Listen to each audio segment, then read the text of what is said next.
The required volume of anticoagulated blood is slowly injected into the red port of the processing disposable.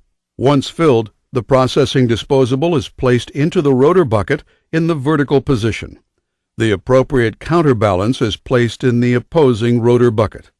Once the lid is closed, the start button is pressed, and the centrifuge begins to accelerate.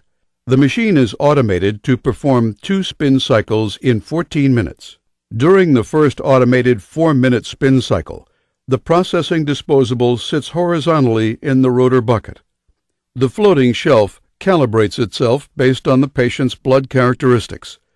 The floating shelf rises to a level just below the buffy coat red blood cell interface to automatically optimize platelet recovery during the initial fractionation step.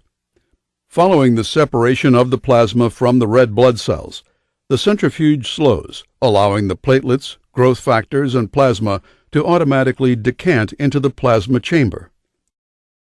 When the plasma decant is complete, the centrifuge automatically accelerates, starting the 10-minute second cycle, which forms a pellet of platelet concentrate in the bottom of the plasma chamber. The centrifuge stops, and the buckets return to the vertical position.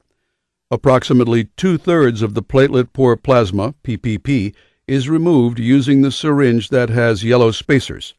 The plasma is aspirated into the syringe until air bubbles are seen.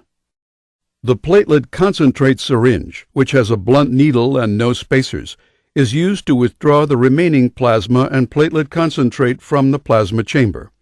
The plasma and platelet concentrate is aspirated into the syringe and re-injected into the plasma chamber to mix the sample. This process is repeated until platelets are visibly resuspended in the plasma. The total volume is then withdrawn into the syringe. This creates an autologous platelet concentrate enriched with growth factors, which is now ready for application.